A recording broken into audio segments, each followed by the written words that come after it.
Assalamualaikum warahmatullahi wabarakatuh. Alhamdulillah, wassalatu wassalamu ala rasulillah wa ala alihi wa ashabihi wa man tabi'ahum bi ihsan ila yaumiddin.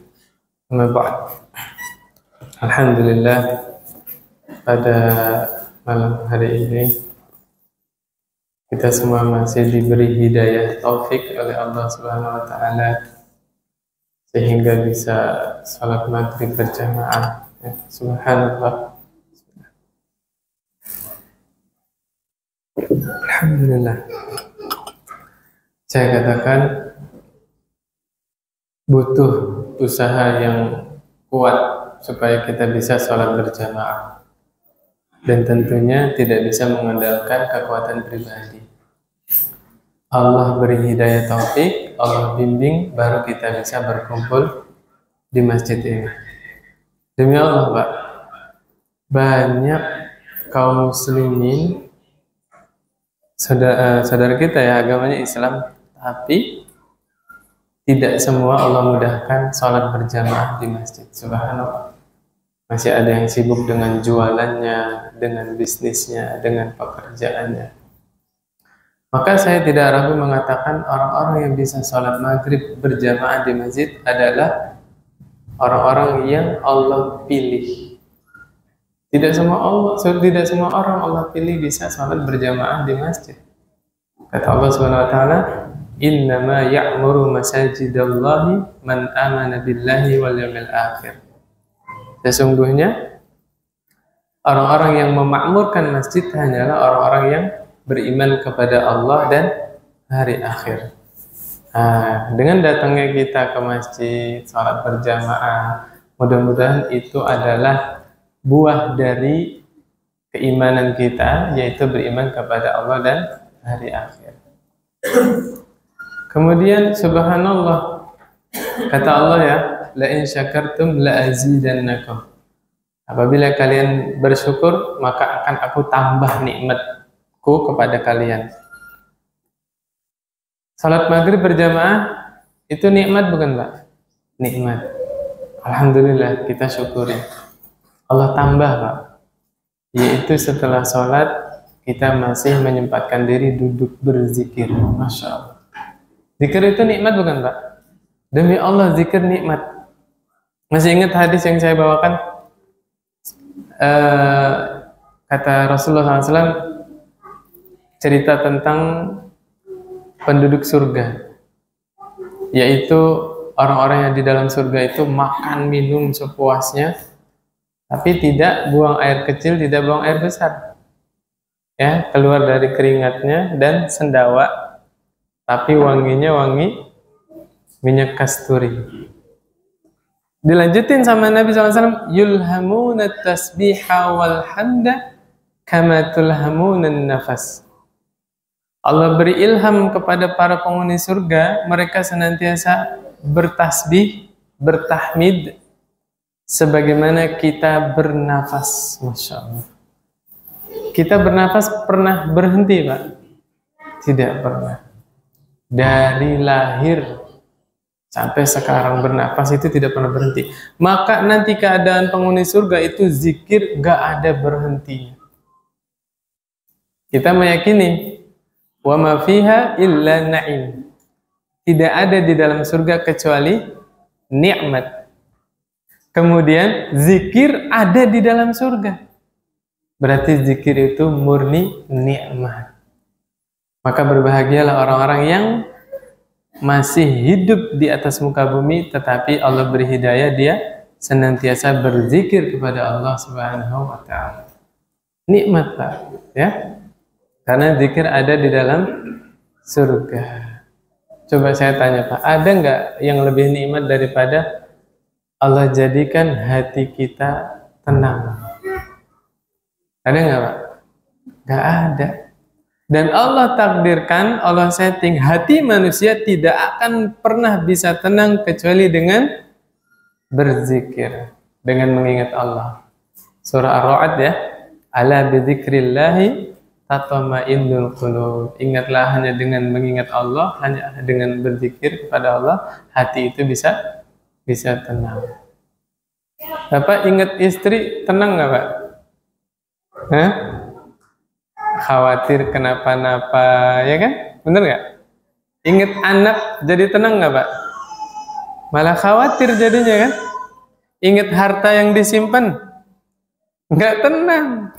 Tapi kalau ingat Allah, ketika kita keluar rumah, astaudi'uhumullah, ya Allah, aku titipkan mereka kepadamu. Mereka di sini siapa? Keluarga. Ya Allah, aku titipkan keluargaku kepadamu. Tenang nggak Pak? Tenang. Allah yang maha menjaga. Sebaik-baik yang maha menjaga hanya Allah Subhanahu wa ta'ala. Kemudian Bapak berzikir setelah sholat. Masya Allah. Allah syukuri. Pak, kita mensyukuri nikmat. Maka Allah bersyukur kepada kita. Allah tambah nikmatnya apa? Sholat sunnah ba'diyah. Subhanallah. Rentetan amal ibadah, amal soleh. Dari punya wudhu dari rumah, berjalan ke masjid, kemudian nunggu waktu sholat, ya kan? Ya, saya lupa ngingetin bapak-bapak. Bapak di sini lagi ngapain, Pak? Kita duduk di sini lagi ngapain?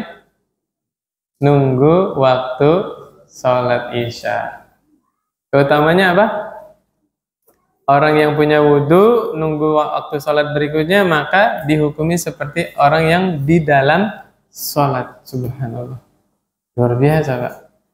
Makanya kalau kita duduk di sini niatnya nunggu datang sholat isya, kita itu ditulis pahalanya seperti orang yang di dalam sholat. Insya Allah, luar biasa. Subhanallah, setelah zikir, setelah sholat ba'diyah, kita masih nunggu sholat berikutnya. Luar biasa. Udahlah Pak ya. Itu nikmat semua itu, Masya Allah ya. Alhamdulillah, kita diberi nikmat yang begitu menyambung ya. Luar biasa. Kemudian saya mau nyelesain bab yang kemarin. Ada 2 hadis belum kebaca, yaitu tentang amar ma'ruf di dalam keluarga. Ini saya mau luruskan. Biasanya ada saudara-saudara kita semangat pengen punya anak banyak. Benar nggak? Karena emang ada anjurannya. Kata Nabi SAW, aku akan berbangga nanti di akhirat karena umatnya Nabi Muhammad SAW banyak, ya kan? Ada sunnahnya Pak, memperbanyak anak. Nah ini yang bahasanya apa ya? Saklek lah ya.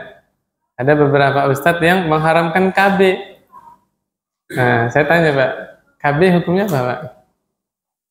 Hah? Haram atau halal atau semi halal semi haram? Kita bahas sedikit nanti. Syubhat. Kita baca di sini dulu, baru nanti kita bahas apa itu sebenarnya hukum KB itu. KB itu apa Pak? Keluarga bahagia. Bismillah. Alhamdulillah. KB itu nggak mesti 2 kok anaknya. Kata baliho di jalan-jalan itu Pak, 2 anak lebih baik. Bener nggak Pak? Coba gue baca gue. Tagline-nya 2 anak lebih baik kan? Berarti lebih dari 2 baik. Insyaallah. Dia nggak percaya baca gue. Berarti KB itu nggak mesti 2. Masya Allah. Nah kita kembali ke sini ya. Nabi SAW bersabda, muru auladakum bis shalah. Perintahkanlah anak-anak kalian dengan sholat. Suruh sholat Pak. Berarti wajib orang tua nyuruh anaknya sholat. Wahum abna'u sab'i sinin. Kapan anak diperintahkan sholat? 7 tahun. Berarti kalau anaknya masih 6 tahun, masih 5 tahun, diajari, dibimbing. Jangan dimarahin. 6 tahun nggak sholat, boleh dimarahin Pak? Belum balik, belum mukallaf ya. Kata Nabi, nyuruh anak sholat itu usianya berapa? 7 tahun. Kalau masih 6 tahun, 5 tahun, 4 tahun, diajak, dibarengi ya. Ayo nak ikut ayah sholat. Ya. Tapi kalau udah 7 tahun, beneran disuruh gitu. Tapi belum dipukul, Pak. Nanti dipukulnya kapan? Wadribuhum 'alaiha wa hum abna'u 'ashr. Pukul kalau nggak mau sholat anaknya, usianya berapa? 10 tahun. Nanti ada yang pinter ini. Ustaz, 10 tahun kan pukul. 7 tahun saya cubit, Ustaz. Nggak dipukul. Ada aja ya. Subhanallah. Tapi saya kira fitrahnya manusia itu paling seneng dicontohin. Kalau bapaknya rajin sholat, gampang anaknya juga sholat. Betul nggak? Ya, kalau perempuan ya nyontohnya kayak ibu-ibu kan. Kalau ibunya seneng sholat, anaknya juga seneng sholat. Ini ada sebagian bapak-bapak yang nyuruh anaknya ke masjid, habis sholat maghrib suruh ngaji, bapaknya di mana? Di depan TV, ya. Bapaknya jadi ahli hisab. Masya Allah, luar biasa. Nah ini ya, yang paling efektif itu adalah mengajak daripada nyuruh. Apa bedanya nyuruh sama ngajak? Kalau nyuruh belum tentu yang nyuruhnya ngelakuin. Tapi kalau ngajak, dianya ngelakuin kan, nyontoin. Saya jadi ingat khutbahnya Imam Malik bin Anas.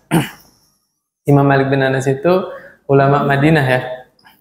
Suatu hari beliau khutbah Jumat, selesai sholat Jumat, ada jamaahnya request, wahai Imam, besok Jumat tema khutbahnya tentang keutamaan memerdekakan budak ya. Dulu di zaman tabi'in masih ada budak ya. Zaman tabi'in ada budak. Subhanallah Pak, berapa bulan Imam Malik ini tidak memenuhi request dari jamaahnya. Ya, sekian bulan baru dia khutbah, ketika itu yang request itu hadir di situ sholat Jumat. Dia ceramah tentang keutamaan memerdekakan budak. Selesai Jumatan ditanya sama yang request tadi, Imam, kenapa kok baru sekarang? Apa kata Imam Malik? Berapa bulan yang lalu saya nabung. Buat apa nabungnya? Merdekakan budak. Subhanallah. Luar biasa, Pak. Itu akhlak para ulama terdahulu.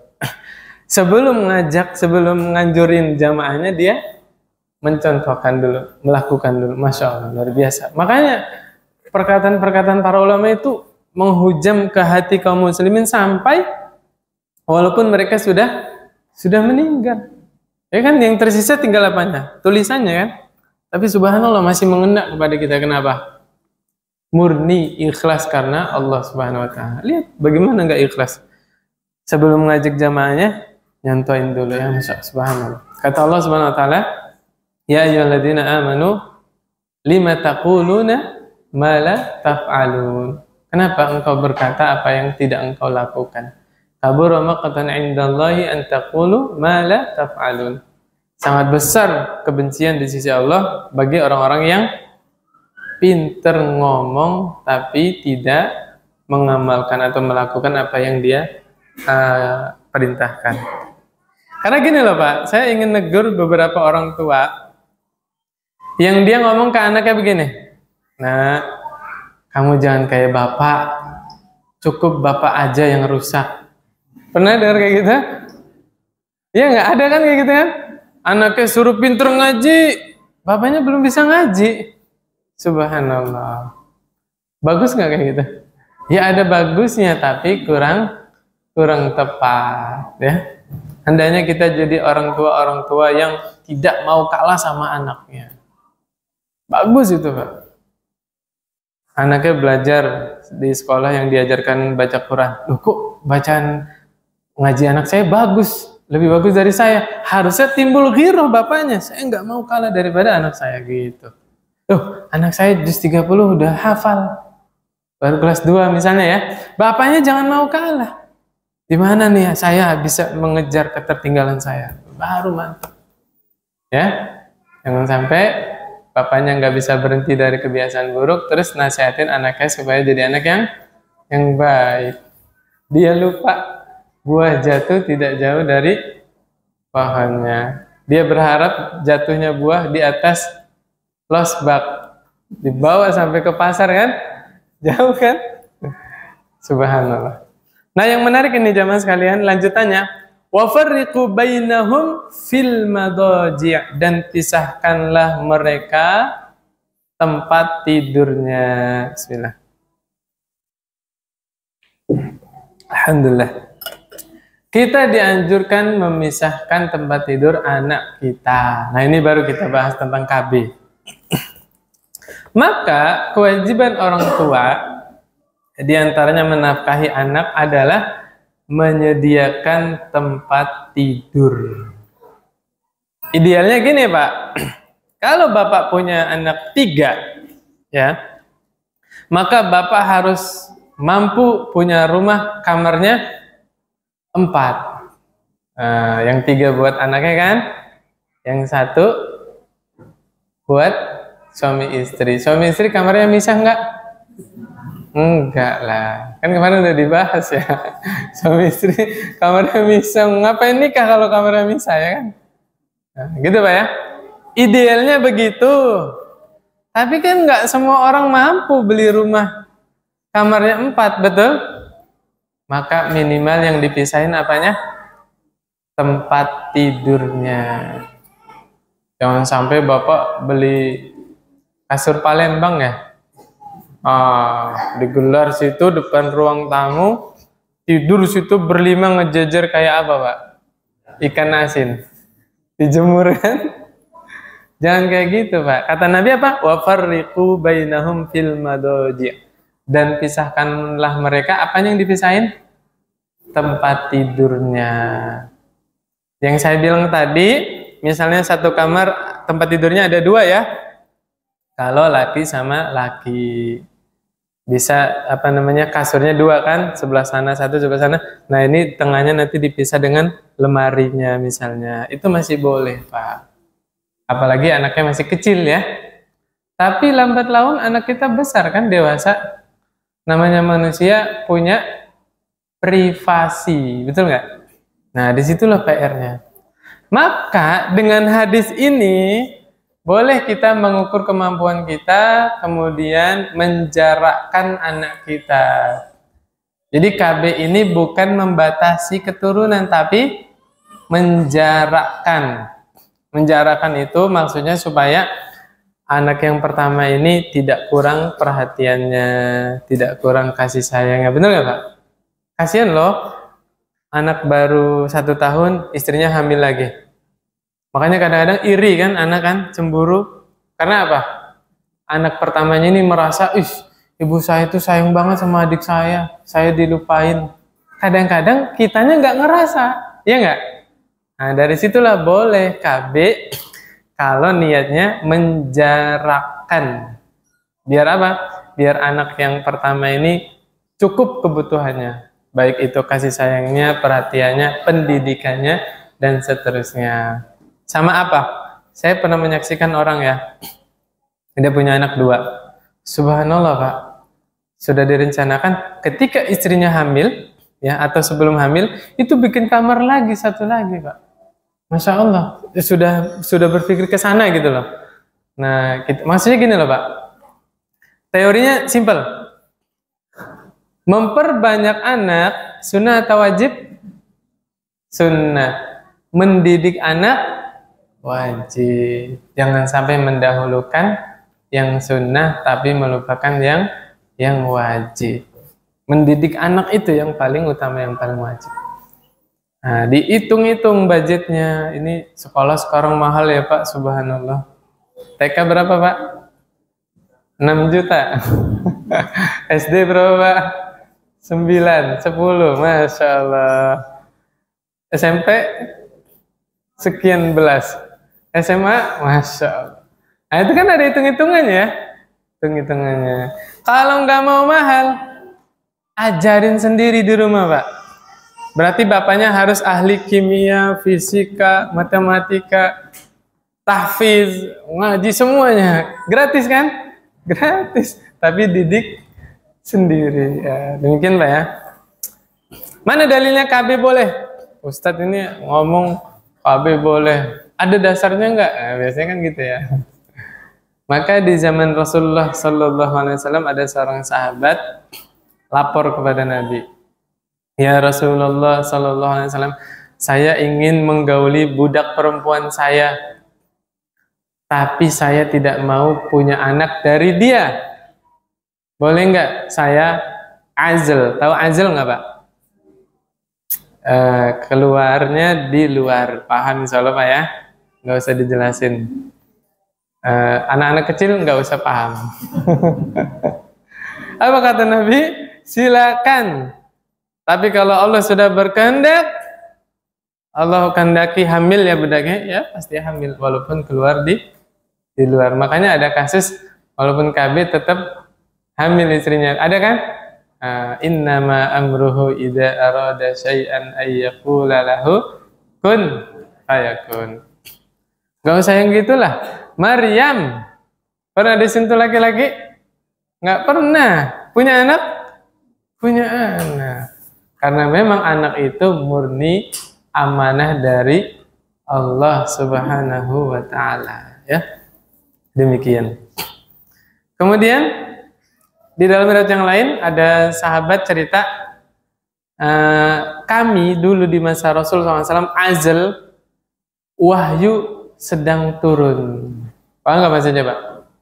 Seandainya azal itu haram, ya keluar di luar itu diharamkan, pasti Allah sudah tegur atau melarang. Ternyata nggak ada ayat yang melarang. Nah, ini namanya sesuatu yang didiamkan oleh syariat, ya sudah, diamkan saja. Gitu. Paham ya insya Allah Pak ya? Intinya kalau KB-nya niatnya menjarakkan keturunan, kemudian ya antisipasi ya, mengadakan kamarnya, bagaimana pendidikannya, insya Allah tidak mengapa. Ini juga yang hadis berikutnya mirip ya Pak, kata Nabi SAW, alimus sobiyya as-salata li sab'i sinin. Ajarkanlah anakmu sholat di usia 7 tahun. 7 tahun suruh ngapain? Ajarin sholat. Wadribuhu alaiha ibna ashri sinin. Pukul dia kalau sudah usianya 10 tahun. Ini juga harus diperhatikan pukulannya bagaimana, ya. Uppercut atau jab. Tahu jab Pak? Itu istilah-istilah tinju ya. Bukan ya. Ya pukul, ya saya kira anak kecil mah pakai jari aja udah takut Pak. Benar nggak?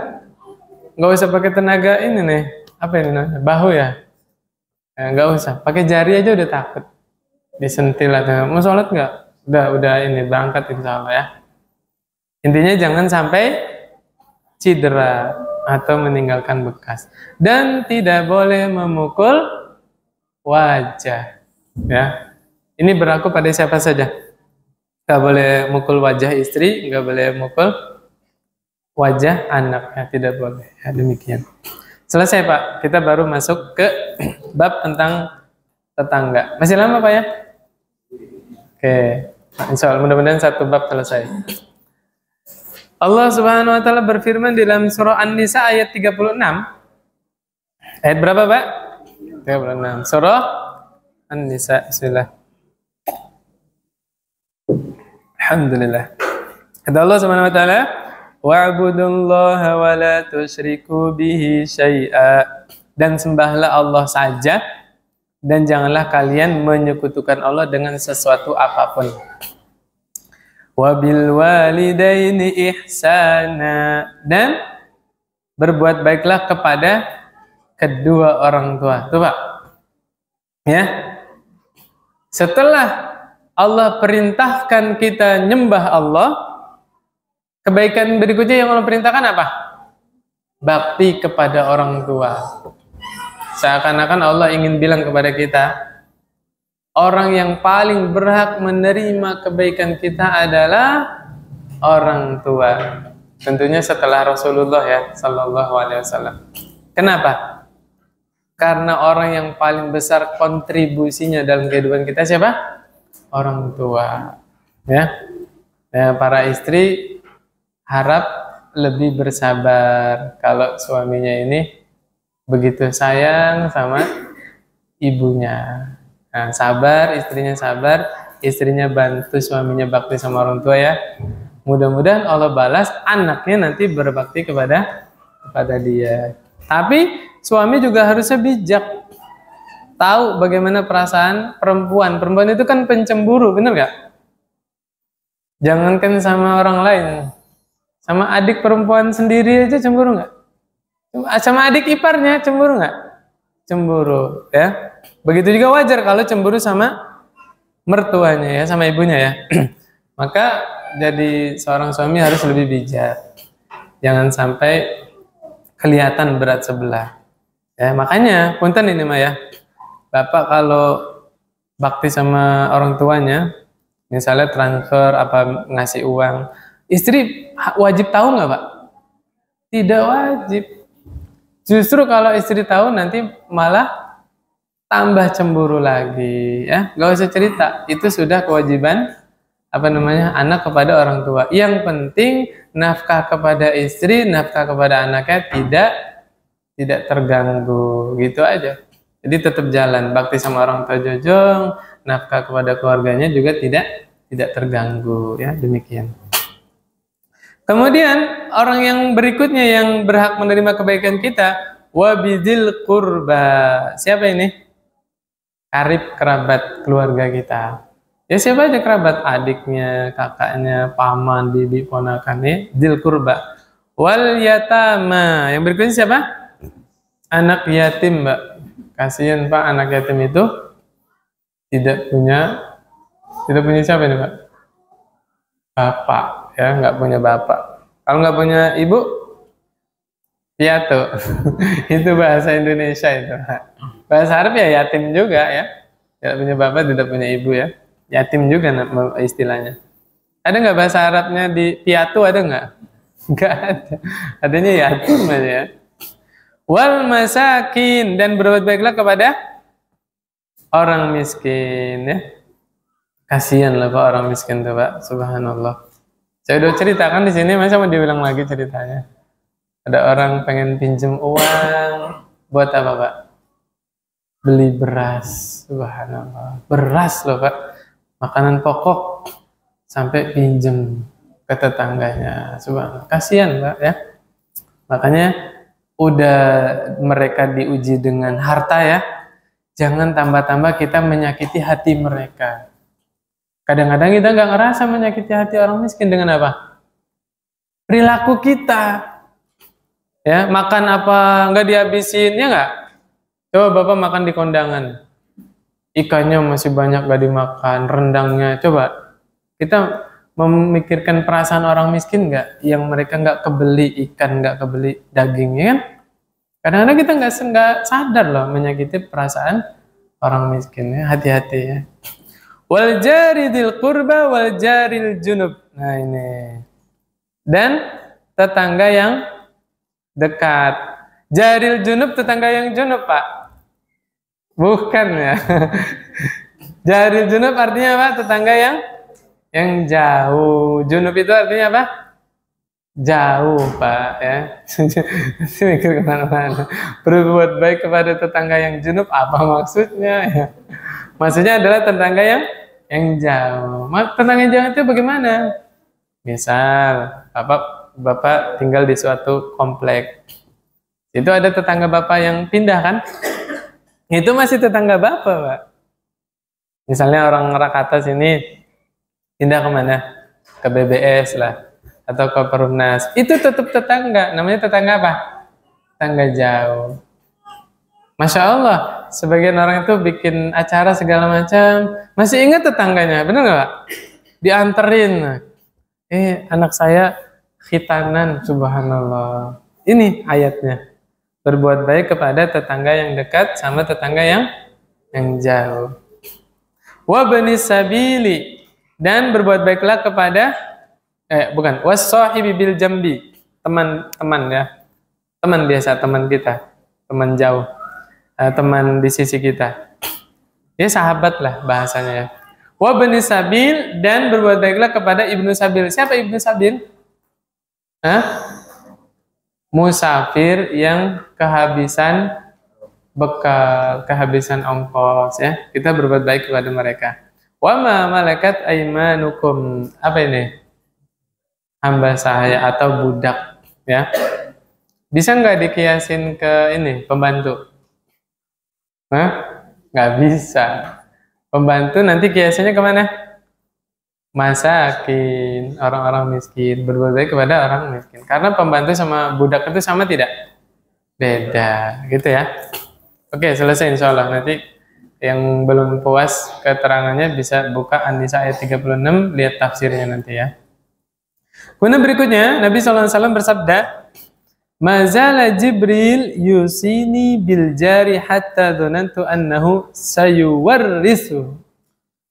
Jibril senantiasa berwasiat kepadaku, wasiat apa? Berbuat baik kepada tetangga. Jibril sering nasihatin Nabi supaya berbuat baik kepada tetangga. Sampai Nabi ngira apa tetangga itu akan menerima warisan, sampai segitunya. Subhanallah. Berarti begitu seringnya Jibril nasihatin Nabi supaya berbuat baik kepada tetangga. Ya, Masya Allah. Kemudian berikutnya, ini hadis dari Abu Dzar. Ya, kata Nabi SAW kepada Abu Dzar, "Idza tabakhta maraqah." Wahai Abu Dzar, apabila engkau masak maraqah, maraqah apa, Pak? Makanan yang berkuah. Kalau bahasa kitanya apa? Sayur. Sop ya, apa lagi? Seblak. Ada kan seblak kuah ada ya sekarang ya?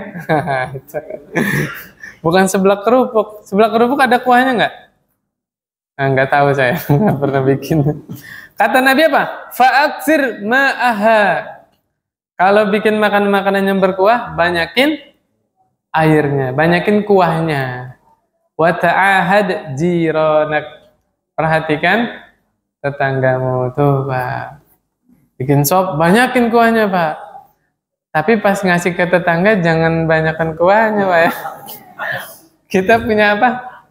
Punya apa bahasa adat ya, adatnya. Ya gimana sepantasnya ngasih tetangga ya.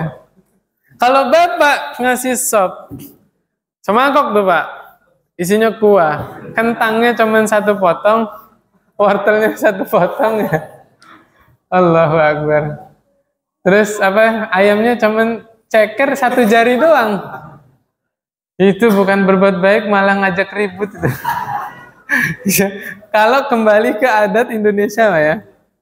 Makanya lihat-lihat adatnya juga. Insya Allah Bapak-bapak inilah. Ini kira-kira pantas nggak ngasih gitu kan? Kitanya yang ngalah. Kasih tetangga yang terbaik, kitanya yang ngalah. Gak apa-apa lah saya makan nasi pakai kaldunya doang, pakai sop gitu.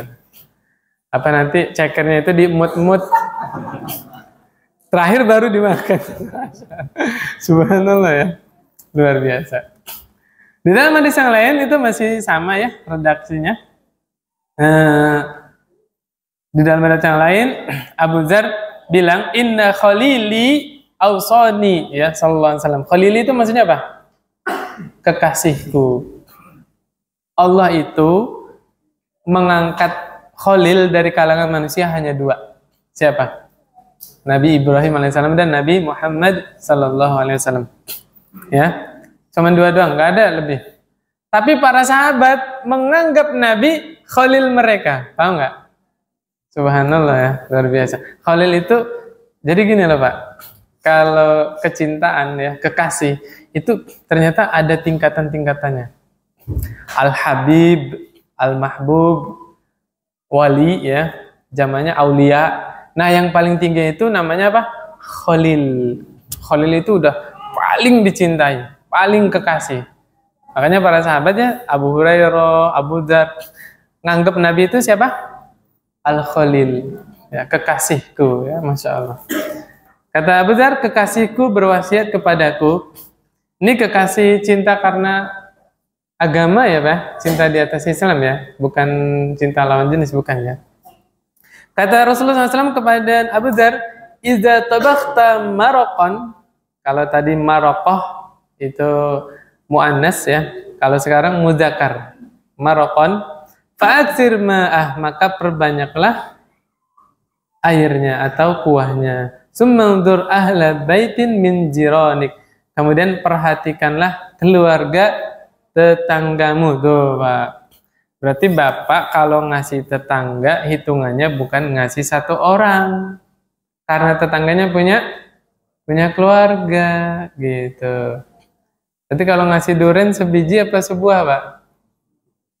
Satu buah tuh. Biar bisa makan sekeluarga. Kalau ngasihnya satu biji doang, namanya bawa masalah itu. Rebutan kan keluarganya. Iya. Udah baunya kemana-mana ya kan. Wangi, Masya Allah. Nah ini harus kira-kira Pak ya. Kembali ke adat. Kira-kira pantas nggak nih ngasih segini. Kemudian ini anaknya ada berapa nih di tetangga sebelah. Kebagian semua nggak gitu ya. Subhanallah. Kemudian berikutnya Rasulullah SAW bersabda, ini ngeri nih Pak hadis ya Pak. Wallahi la yu'minu, wallahi la yu'minu. Nabi ngulang-ulang. Demi Allah tidak beriman, demi Allah tidak beriman. Ditanya sama sahabat, ya Rasulullah, man? Man ya Rasulullah, siapa yang tidak beriman? Kata Rasulullah SAW, alladzi la ya'manu jaruhu bawa'iqahu. Yaitu seseorang yang tetangganya tidak aman dari gangguannya. Allah Akbar. Diancam dia itu tidak beriman.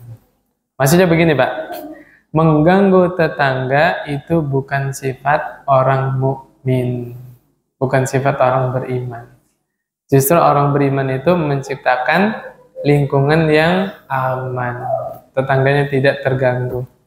Baik terganggu karena tangannya, ya, atau terganggu karena lisannya.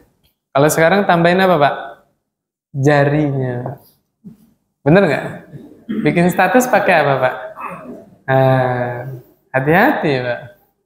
Kadang-kadang lisannya diem, perbuatannya nggak buat apa-apa, tapi jarinya ya bikin sakit hati tetangga, ya hati-hati. Kemudian berikutnya, nah ini masih satu riwayat ya, cuman apa namanya satu redaksi, cuman beda lafaz. Kata Rasulullah SAW, la yadkhulul jannah man la ya'manu jaruhu bawa'iqahu. Tidak akan masuk surga yang tetangganya tidak aman dari keburukannya. Na'udzubillah min dzalik ya. Wa'il wasyurur, keburukan, kejelekan. Hati-hati ya Pak ya. Dikira bagus nyetel musik sudah jam 10 malam, jam 11 malam. Hati-hati. Saya pernah Pak, tinggal di sebuah lingkungan, saya habis pulang ngisi kajian di Merak, kan sampai rumah jam 10 lewat tuh. Masya Allah Pak, di ininya, di gardunya itu. Jadi satu komplek kan biasanya ada gardu ya, pos ronda di situ. Itu kenceng Pak musiknya, subhanallah. Ya bahasanya gini loh, jam 11 malam waktunya istirahat. Ada yang masuk malam juga kan? Ada yang masuk malam, mungkin ada yang lagi sakit gigi, mungkin ada yang baru punya bayi, iya nggak Pak? Saya gini loh, heran sama orang yang nyetel kenceng-kenceng pakai salon. Dia ini tahu nggak ada teknologi yang namanya headset, tahu nggak Pak? Paham maksud saya Pak ya?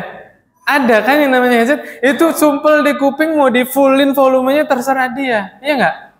Nggak usah pakai apa namanya speaker sampai orang lain dengar semua, subhanallah. Nah demikian Pak ya, bukan berarti saya mengiyakan sama musik ya. Mazhab Syafi'i musik itu haram. Saya bukan ngomong karena dari kepala saya. Buka kitab Kifayatul Akhyar, itu kitabnya mazhab Syafi'i. Di situ dijelaskan ya, jual beli alat musik termasuk jual beli yang batil, tidak sah. Nah, kurang cukup. Di dalam satu kalamnya, di dalam mazhab Syafi'i dijelaskan orang yang merusak alat musik tidak dituntut mengganti, tangannya tidak dipotong. Disamakan dengan mencuri babi, mencuri khomer, tangannya tidak dipotong. tidak dituntut pengganti, ya. Itu kalau mau ngebahas lebih detail di lain waktu ya, Pak ya. Bukan tepatnya. Kita kembali lagi ke sini. Ya, intinya kita dituntut tidak boleh mengganggu tetangga kita. Kemudian Nabi SAW bersabda kepada para ibu-ibu. Nah, ini buat ibu-ibu nih. Kata Rasulullah SAW, ya nisa al-muslimat, wahai kaum muslimat, ya ibu-ibu, la tahqiranna jaratun lijaratihi, ya, lijaratihi, walau firsina syatin. Ya, janganlah seorang tetangga itu malu, ya, merasa hina dengan sebab dia ngasih kikil kambing ke tetangganya. Masya Allah, kikil kambing mah istimewa, Pak ya. Kenapa Nabi bilang begitu, jangan merasa hina? Karena adanya di Arab itu kalau makan kambing 1 ekor berlima, dinampan itu kan. Maka ketika kebiasaan 1 ekor berlima, kalau ngasih kikil itu dianggapnya apa? Sedikit. Kalau di Indonesia, wah itu, oh makasih ya, jazakumullah khairan. Wah, pokoknya doanya banyak itu. Enak kikil, Pak ya. Enak, siapa yang nolak dikasih kikil ya? Masya Allah. Ini kembali ke adat bangsa Arab ini. Menurut bangsa Arab, kikil itu sedikit, remeh. Karena biasa makanya kambing guling ya, Masya Allah, luar biasa. Nah, jadi ibu-ibu yang mau ngasih kikil ke tetangganya, jangan ragu. Insya Allah seneng tetangganya ya, subhanallah. Kemudian berikutnya, kata Rasulullah SAW, la yamna'u jarun. Wah, ini agak berat, Pak. Agak berat buat kita. La yamna' jarun jarahu an yaghriza khobashatan fi jidarihi.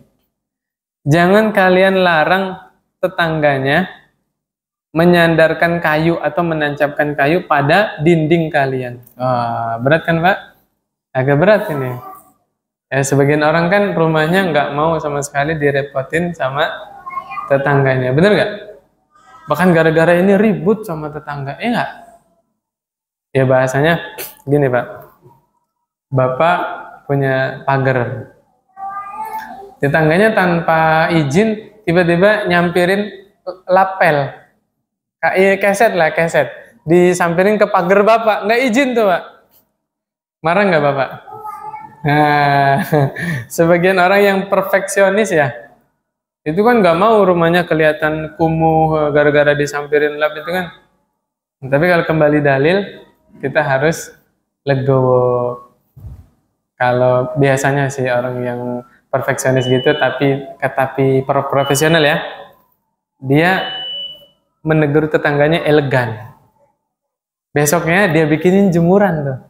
Nah, Bapak punten kalau mau jemur lap di sini aja. Oh, Masya Allah tuh. Ada yang kayak gitu ya?